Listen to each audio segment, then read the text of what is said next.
साक्षात्कारी नहीं, वो अगर धर्म विधि करे तो उसको नुकसान होता है। वृंदावन से एक बड़े पंडित जी आए, कहले माँ पता नहीं क्या हमारे यहाँ है कि हर आदमी हमारे फैमिली में हाई ब्लड प्रेशर से मरता है, और अब मेरा छोटा लड़का उसको भी हाई ब्लड प्रेशर, और हम तो हित कर रहे हैं। हमने कहा अच्छा कैसा हित करे भाई? नहीं मतलब हमारे मंदिर का नाम ही हित मंदिर है। अच्छा, और करते क्या हो? राधा जी को लहंगा दुपट्टा पहना देते हैं और कृष्ण जी को भोग लगा देते हैं। मैं तो वो तो खाते भी नहीं, तुम क्या भोग लगाओगे? और राधा जी पहनती क्या है? उनका नहीं नहीं साहब, हम तो जो भी आता है उसमें से सब उनको बनवा देते हैं। मैंने कहा उसमें से आप कितना खाते हो वो बता दो। अब वो तो खाना ही हुआ, हमें चरितार्थ अपना चलाता। मैंने कहा आपके चरित्र में कोई अर्थ ही नहीं, आप चरितार्थ क्या चला? तो अपने में यह समझना चाहिए कि धर्म की भावना जो हमारे अंदर है वो कितनी गलत है। खाने पीने में भी हम धर्म की भावना बहुत गलत है। जिस इंसान में उसकी राइट साइड बहुत जबरदस्त हो, उसके लिए एक तरह का भोजन ठीक है, जिसकी साइड लेफ्ट साइड खराब हो उसके लिए दूसरे तरह का भोजन। हमारे आयुर्वेद में भी ये माना जाता है कि प्रकृति के अनुसार मनुष्य का भोजन होना चाहिए, लेकिन उस पर भी मेरे ख्याल से काफी आक्रमण हो गया। सहयोग में आपको बताया जाएगा कि आपकी प्रकृति क्या है और उसके अनुसार आप अपना भोजन। अब कोई लोग राइट साइडेड क्यों हैं या लेफ्ट साइडेड क्यों हैं, इसका इतिहास ढूंढने की कोई जरूरत नहीं, जो साक्षात इस समय है वो देखना चाहिए। सो सहयोग में आज वर्तमान इस वक्त आपको क्या तकलीफ है वो देखी जाए। कल हो सकता है कि आप एकदम ठीक हो जाए। अभी मैं मद्रास में थी, एक औरत आई, उसने बताया कि मेरे सब गंडमाल हो गई है और डॉक्टर कहते सब कैंसर है, और वो ऐसा मुंह पे कपड़ा बांध के आए। तो अच्छा बैठ जाओ बत्ती लेकर। 10 मिनट बाद मैंने कहा अच्छा तुम्हारा ये खोलो तो सही, देखते हैं सब गायब। सब लोग कहने लगे वाकई था, हाँ कह ले इतने सूजे सूजे थे, सब गायब हो गए। कैसे गायब?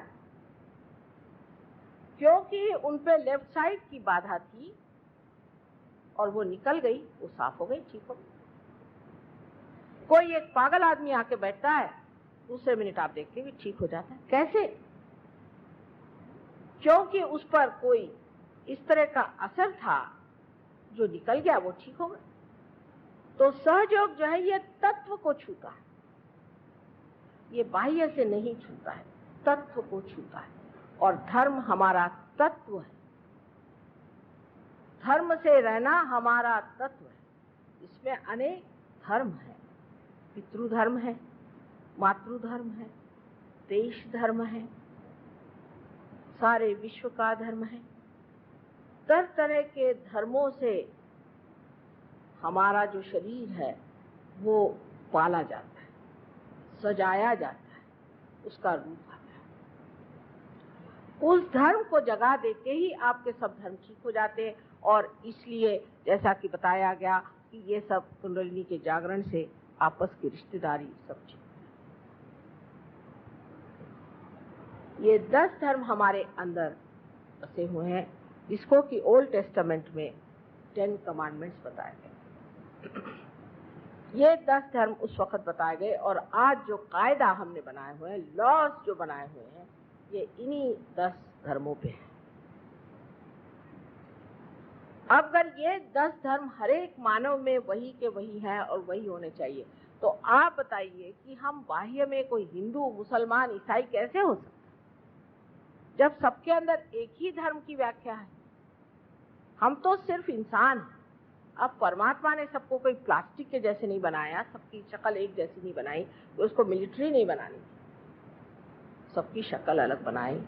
एक पत्ते से दूसरा पत्ता नहीं मिलता, एक मनुष्य से दूसरा नहीं मिलता। वैचित्र डाल देने से, विविधता डाल देने से फर्क हर एक आदमी की नूरानी शक्ल देखने से मनुष्य का जो है मन आनंदित हो जाए और सौंदर्य, सुंदरता इस तरह से पनपती है। लेकिन इस बात को हम नहीं समझते हैं कि ये इतनी बाह्य की चीज परमात्मा ने हमको रिझाने के लिए बनाई और हम उसी में बह के चले जाते हैं। तो सहयोग में ये याद रखना है कि ये तत्व है और ये अंतर योग है, बाह्य से नहीं। माने आप सोचेंगे कि हम एक कपड़े को रंगा ले और हम हो गए बड़े भारी साधु बाबा। सहयोग में नहीं। सहयोग में साधुता जो है वो अंदर होती है। जैसे कि गुरु नानक साहब थे, जिन्होंने कहा कि सब अंदर से ही मैल छूट गया। जब किसी को पकड़ा ही नहीं तो छोड़ना किसको। सब लोग शादीशुदा थे, कोई भी ऐसा आडंबर उन्होंने जीवन में नहीं किया। जनक के लिए कहा जाता है कि वो विदेही थे और उनकी वजह से सीता जी को वैदेही कहा जाता है। जब वो राजा है तो राजा जैसे रह रहे। जब श्री रामचंद्र जी राजा हो गए तो उन्होंने अपने सर पे मुकुट ले लिया और जिस वक्त वो जंगल चले गए तो वलकल पहन के चले गए। तो ऐसा इंसान बादशाह होता है, उसको किसी चीज की गरज नहीं होती, किसी चीज के लिए झुकने वाला नहीं, किसी चीज के लिए मांगने वाला नहीं। वो भिखारी नहीं होता, वो बादशाह होता है। आप उसको जंगल में रख दो तो भी बादशाह है और महलों में रख दीजिए तो भी बादशाह है। बादशाहत उसकी तबीयत। ये बादशाहत ही हमारे अंदर धर्म स्वरूप सिंहासन पे बैठने पर हमारे अंदर जागृत होती है और ऐसा इंसान दुनिया में किसी से भी नहीं डरता। इस धर्म आचरण का इसलिए विशेष स्वरूप है कि जो मनुष्य इस तरह से अपने संतुलन में आ गया है उसके लिए पार होना बहुत ही आसान है, बहुत ही आसान है। लेकिन सबसे जो बड़ी बात हमें पता होनी चाहिए, सहयोग में हम सब धर्मों का अत्यंत आदर करें, क्योंकि सब हमारे अंदर, अगर मोहम्मद साहब भी हमारे अंदर हैं और कृष्ण भी हमारे अंदर है, तो हम किसका अपमान करेंगे?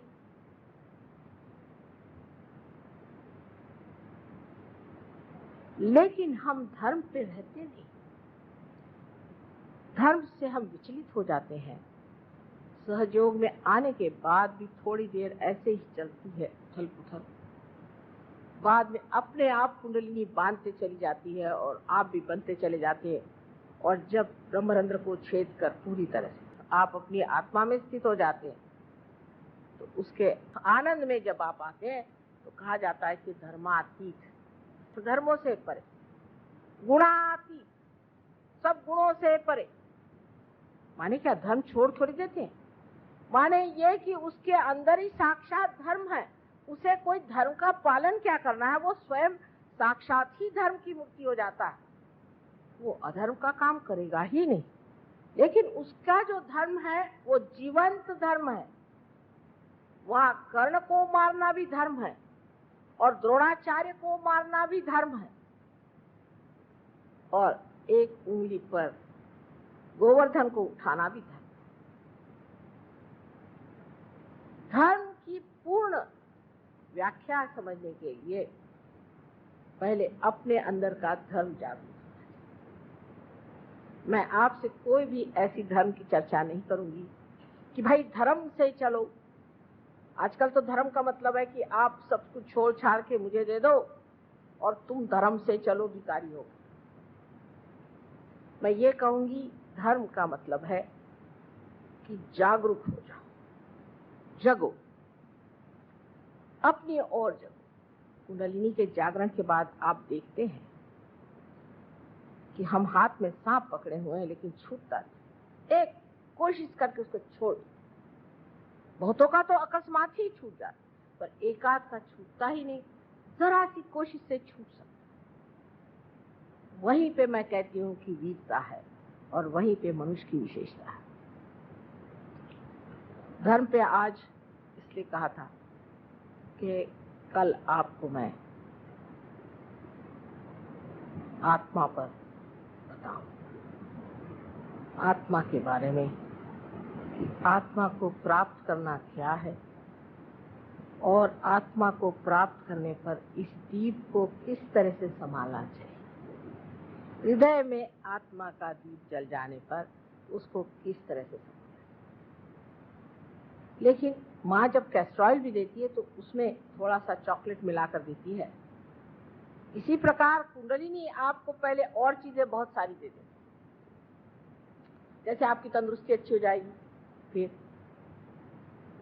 आधे लोग उसी में चले जाएंगे। बहुत से लोग तो इसीलिए आते हैं कि बीमारी ठीक करो। उसके बाद हो सकता है आपका मानसिक विकार हट जाए, किसी बच्चे का मानसिक विकार ठीक हो जाए। उसके बाद हो सकता है आपकी सांसारिक दशा बहुत अच्छी हो जाए। एक साहब है, उनके पास बहुत पैसा आ गया, सहयोग में आने के बाद तो उनका आप छोड़ो, आपका हमारा तो काम होगा, जब दिवाला निकलेगा फिर जाएगा। या किसी का हार्ट ठीक कर दिया तो जब तक उनके दूसरी बीमारी नहीं होती तब तक वो घूमते रहेंगे, फिर आए। तो मेरा तो काम ही ये रहा है कि आ बेटे तुझे धो के निकालती हूँ, फिर जा गंदा हो जा, फिर आ जा, फिर धोती रहती। यही अविरल काम चलते रहता है अपने देश में विशेष।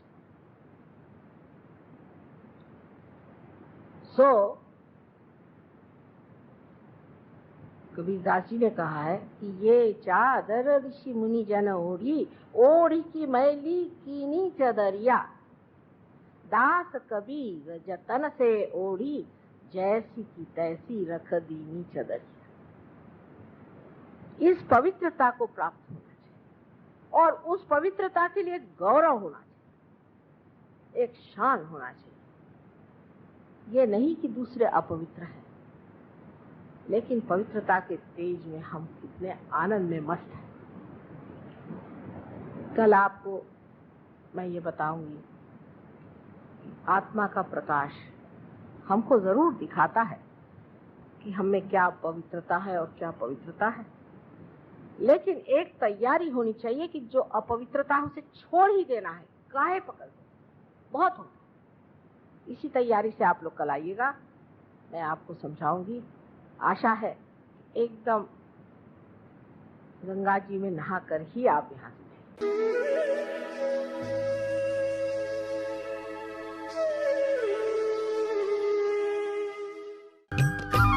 सब्सक्राइब कीजिए कुंडलिनी जागरण को और प्रेस कीजिए बेल आइकन को, जिससे कि आपको मिल सके हमारी लेटेस्ट वीडियो सबसे पहले।